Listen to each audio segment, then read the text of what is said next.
Metabolism. Glucose metabolism के दो processes है। पहला क्या?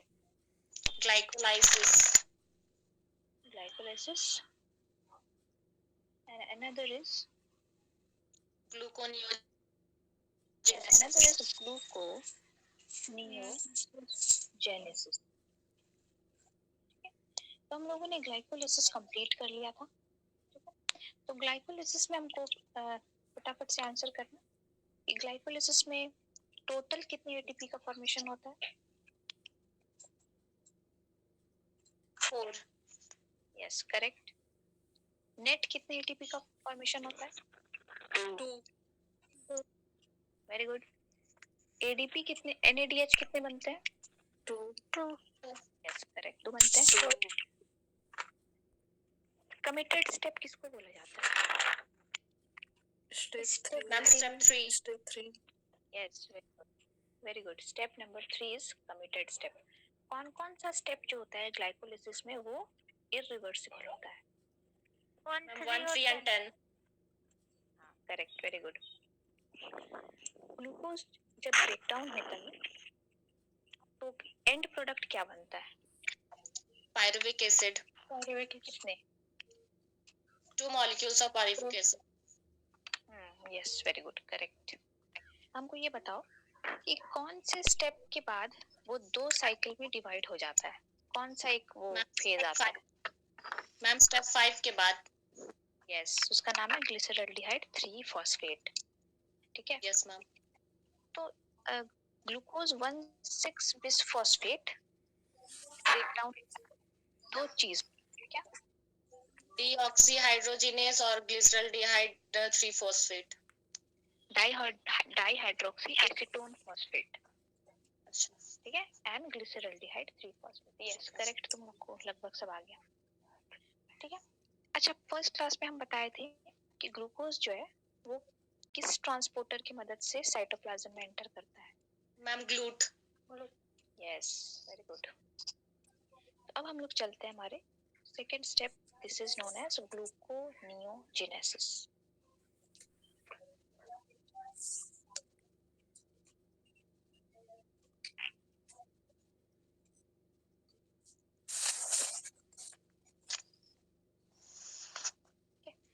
ग्लूकोनियोजेनेसिस जैसा कि हम लोग देखें, सबसे पहला जो ग्लाइकोलाइसिस प्रोसेस था उसमें होता क्या था? उसमें ग्लूकोज का ब्रेकडाउन होगा। अगर ग्लूकोनियोजेनेसिस में एक ग्लूकोज का ब्रेकडाउन नहीं होता है, यहाँ पे फॉर्मेशन होगा, ग्लूकोज का फॉर्मेशन होगा। ठीक है? तो क्वेश्चन आता है कि भाई ऑलरेडी जब हमारे बॉडी में ग्लूकोज हो ही रहा है, खा रहे जब हम लोग, उसका जब ब्रेकडाउन होता है तो एंड प्रोडक्ट ऑब्वियसली ग्लूकोज ही बनता है। तो फिर ग्लूकोनियोजेनेसिस प्रोसेस चलाने का क्या नीड पड़ा? ठीक है? तो इसका रीजन ये है, ग्लूकोनियोजेनेसिस प्रोसेस रहना बॉडी में क्यों जरूरी पड़ा, क्या आवश्यकता पड़ी इसकी? इसका रीजन ये है कि तुम लोग नोटिस करना, जब हम लोग बहुत दिन तक भूखे रह जाते हैं, ठीक है, फास्टिंग बहुत लंबे समय तक हो जाए, या फिर कहीं फंस जाए कोई लोग बहुत दिनों तक, ठीक है, तो कहीं कोई गया और वहां पे भटक गया, 20-25 दिन वो क्या हो गया, भूखे रहा। ठीक है? 20-25 डेज वो क्या रहा, भूखे। ठीक है? तो फिर वो तो खाना नहीं खा रहा है, ठीक है, क्योंकि पेट फंसा हुआ है। ठीक है? खाना तो नहीं खा रहा है, ऑब्वियसली उसके बॉडी में क्या होगा, ग्लूकोज का लेवल तो डाउन जाएगा। यस मैम, जाएगा। तो यहाँ पे क्या होता है, जब अगर बॉडी में ग्लूकोज का लेवल कम जाएगा तो मतलब बॉडी में एनर्जी नहीं रहेगी, और अगर बॉडी में एनर्जी नहीं रहा, बहुत ज्यादा कमी हो गया, तो अल्टीमेटली क्या होता है, इंसान का डेथ हो सकता है। ठीक है? तो बॉडी जो है, हमारा body kind of God gift बोल सकते हो, कि बॉडी हर संभव कोशिश करता है कि अपने आप को जिंदा बचा के रखे। ठीक है? बॉडी हर संभव कोशिश करेगा कि क्या कर सके, बॉडी अपने आप को जिंदा बचा के रख सके। तो इसके लिए क्या करता है, जो ग्लूकोज का जो अवेलेबिलिटी होना चाहिए बॉडी में वो कम हो जाता है। ठीक है? क्योंकि अब तो वैसा कोई कार्बोहाइड्रेट का सोर्स नहीं है, ना खा रहा है ना कुछ पी रहा है। तो बॉडी क्या करता है कि ग्लूकोज का फॉर्मेशन कोई बाहर के खाने से नहीं, अपने बॉडी के अंदर प्रेजेंट दूसरे मॉलिक्यूल से करने लगता है। ठीक है, अपने बॉडी के अंदर प्रेजेंट दूसरे मॉलिक्यूल से ग्लूकोज का फॉर्मेशन करने लगता है। ठीक है, क्योंकि ग्लूकोज तो हम लोग को बॉडी में हमेशा और हमेशा चाहिए, और specially most of the glucose जो होता है हमारे बॉडी का, ठीक है, अगर हमारे बॉडी में टोटल ग्लूकोज 160 ग्राम है, ठीक है, इसमें से 120 ग्राम ऑफ ग्लूकोज सिर्फ ब्रेन ले लेता है, सिर्फ ब्रेन ले लेता है। तो बचा कितना? 120 चला ही गया, 40, हाँ, सिर्फ 40 ग्राम बचा हमारे बॉडी के लिए। दैट मीन्स हमारे ब्रेन जो है बहुत ज्यादा ग्लूकोज का कंजम्पशन करते हैं। ठीक है, तो मतलब कहने का मतलब ये है कि अगर तुम लोग ओवरव्यू में बात करो तो हमारे बॉडी में कंटिन्यूअस ग्लूकोज का सप्लाई चाहिए। ठीक है, ग्लूकोज का सप्लाई चाहिए, भले वो इंसान खाना खा रहा हो या ना खा रहा हो, बॉडी को इससे कोई मतलब नहीं है। ब्रेन को इतना ग्लूकोज अगर नहीं मिला तो ब्रेन जो होता है वो डेड होना शुरू हो जाता है। ठीक है, ब्रेन को ग्लूकोज इतना चाहिए। तो क्या होता है, बॉडी इसको कोप अप करने के लिए नॉन कार्बोहाइड्रेट सोर्स से ग्लूकोज बनाने लगता है। ठीक है, नॉर्मली केमिस्ट्री अगर देखो किस चीज से कार्बोहाइड्रेट के ब्रेकडाउन से, कार्बोहाइड्रेट का जब प्रोसेसिंग होता है तो उसका एंड रिजल्ट क्या है? स्टार्च आ गया, स्टार्च हो गया, ठीक है, स्टार्च रोटी चावल खाते हैं, उसका एंड प्रोडक्ट, कार्बोहाइड्रेट का एंड प्रोडक्ट क्या होता है तो जानते ही हो, पढ़ाई हो गई। इसका एंड प्रोडक्ट होता है ग्लूकोज। ठीक है, समझ रहे हो ना? कार्बोहाइड्रेट का जो अल्टीमेट ब्रेकडाउन होता है ग्लूकोज के फॉर्म में। ठीक है, तो हमारे बॉडी को सपोज ये खाना नहीं मिलेगा, क्या करता है, जो ग्लूकोज का फॉर्मेशन बॉडी में चाहिए ही चाहिए, ये क्या करता है, नॉन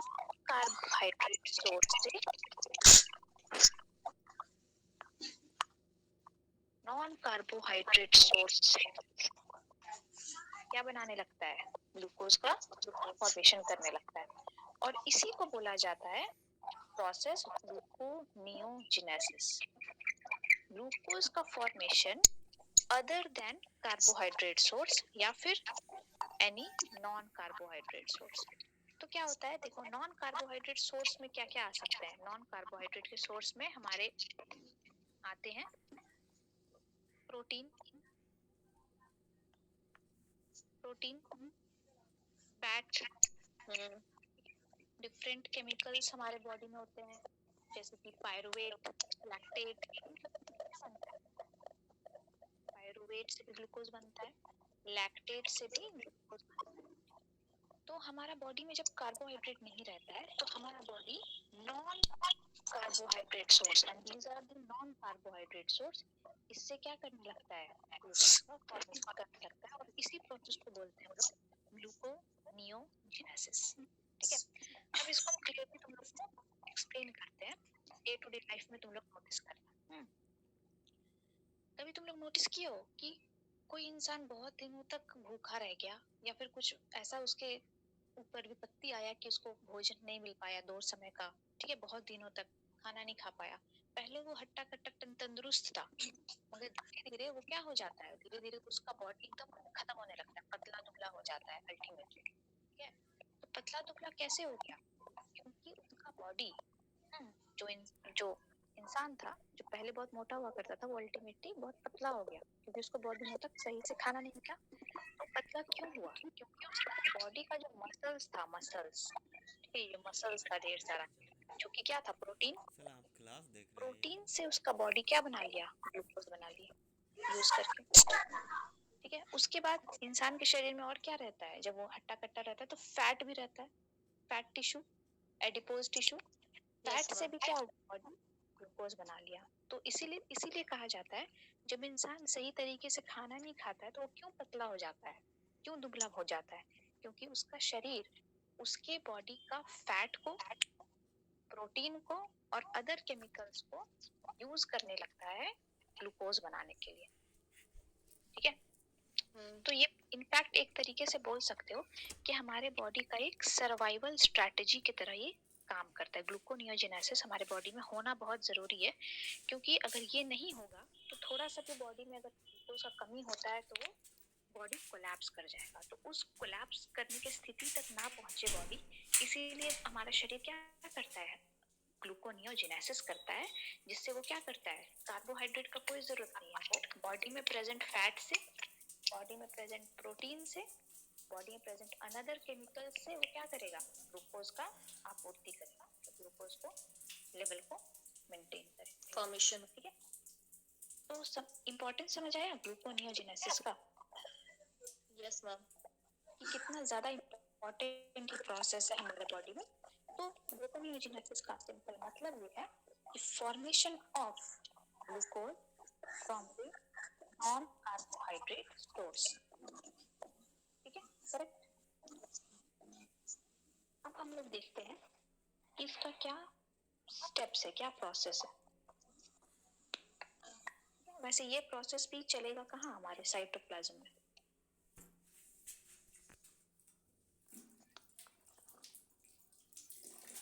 तो चलो देख लेते हैं हम लोग। ठीक है, तो एक एग्जांपल हम तुम लोग को बस लेके दिखा रहे हैं कि वैसे तो प्रोटीन से भी बनेगा, फैट से भी बनेगा, मगर हम यहाँ पे लेके चल रहे हैं पायरुवेट से। ठीक है, क्योंकि ग्लूकोज का एंड प्रोडक्ट क्या बना था, पायरुवेट बना था, तो अब पायरुवेट से ही हम लोग ग्लूकोज बनाते हैं। ठीक है, तो देखो पायरुवेट जो है, this is a non carbohydrate source.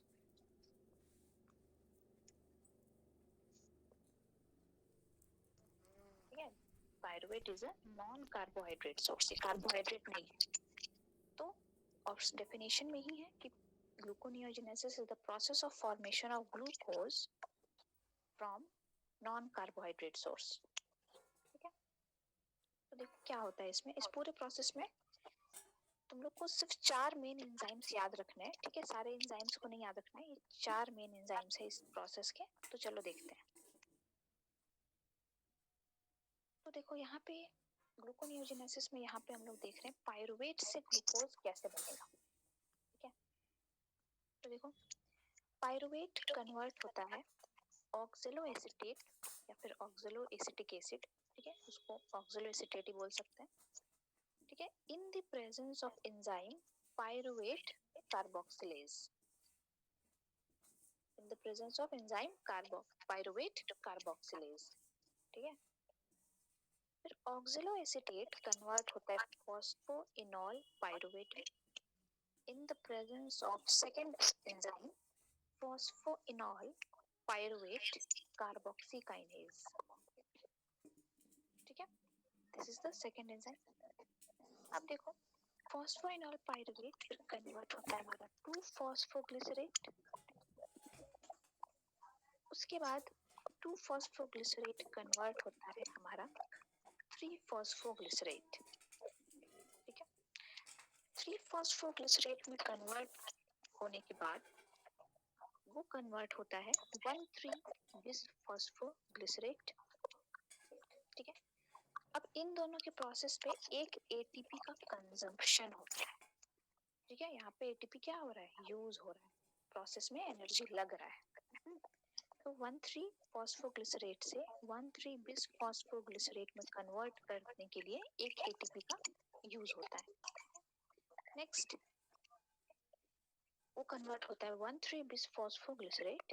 ठीक है, 1,3-बिसफॉस्फोग्लिसरेट फिर कन्वर्ट होता है ग्लिसरॉल्डिहाइड 3-फॉस्फेट।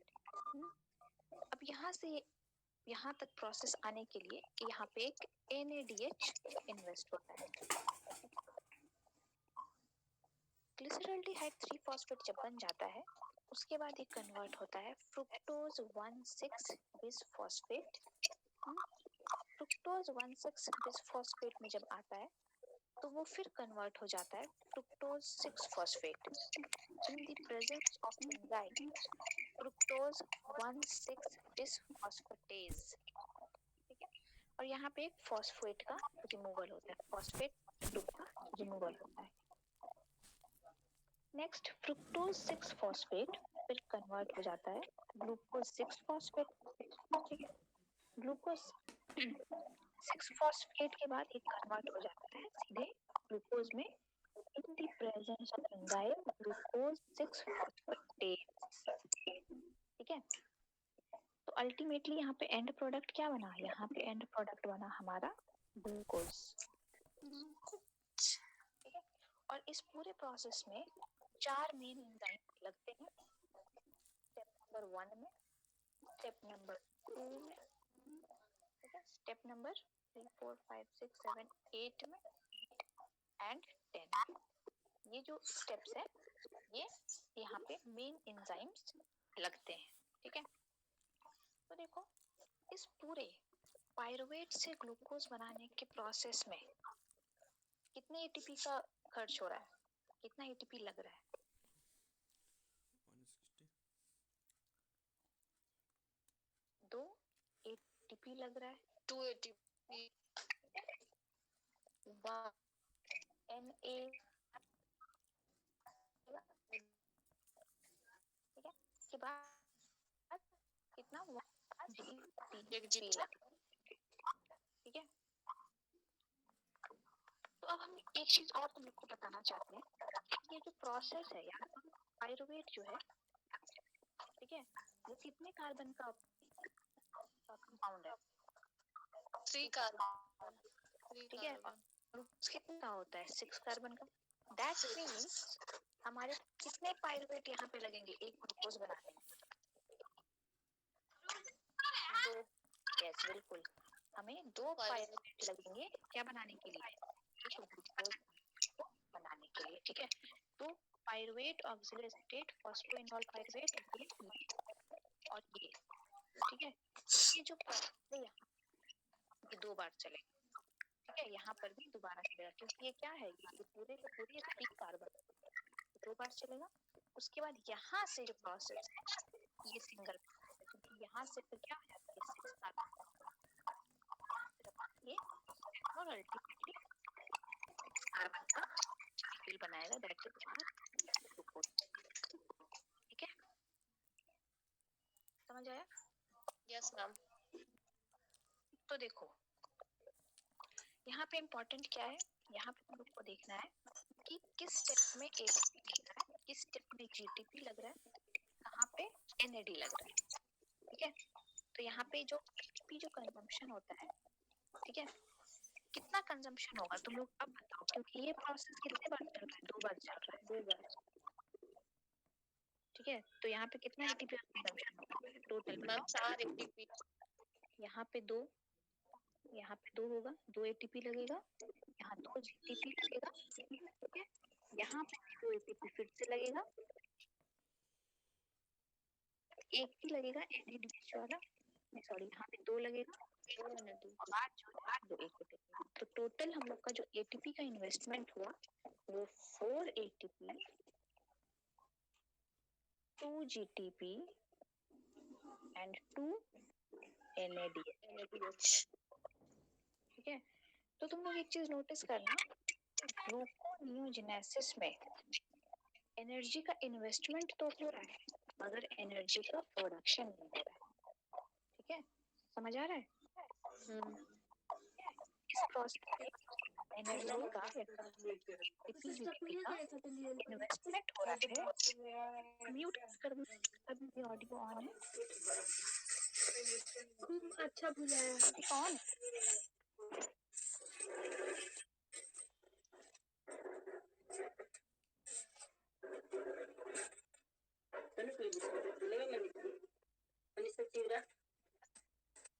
म्यूट कर दे रहे हैं। ठीक है,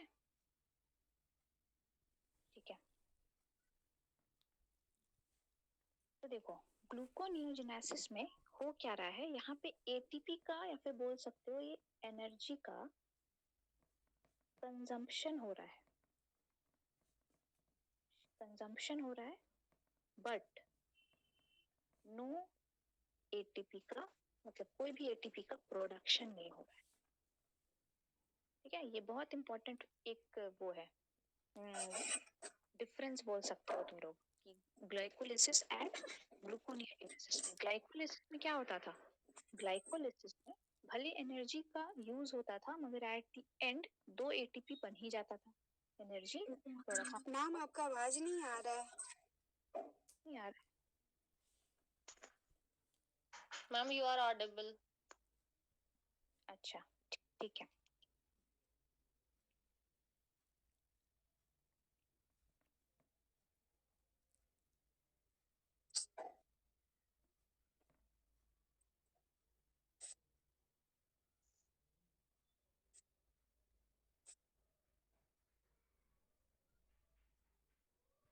ठीक है, तो ध्यान से देखो इस चीज को। ग्लाइकोलिसिस और ग्लूकोनियोजेनेसिस में क्या डिफरेंस हम लोग को देखने को मिला कि ग्लाइकोलिसिस प्रोसेस में एनर्जी भले लगता था, ठीक है, मगर एट द एंड कुछ एनर्जी प्रोड्यूस भी हो जाता था, 2 एटीपी के फॉर्म में एनर्जी वहां पे प्रोड्यूस हो जाता था। मगर ग्लूकोनियोजेनेसिस में क्या हो रहा है कि एनर्जी लग तो रहा है, एटीपी का एटीपी जीडीपी एनर्जी लग तो रहा है, मगर इसका एट द एंड में कोई भी एनर्जी का गेन नहीं हो रहा है। ठीक है, तो बोल सकते हो कि gluconeogenesis is an energy investment process only. ठीक है, यहाँ पे कोई भी एनर्जी का प्रोडक्शन नहीं हो रहा है, सिर्फ इन्वेस्टमेंट हो रहा है। इसलिए बोला जाता है कि जो प्रोसेस है थोड़ा सा एनर्जी टेकिंग प्रोसेस है। ग्लूकोनियोजेनेसिस एनर्जी टेकिंग प्रोसेस है, मगर इससे एनर्जी का प्रोडक्शन नहीं होता है।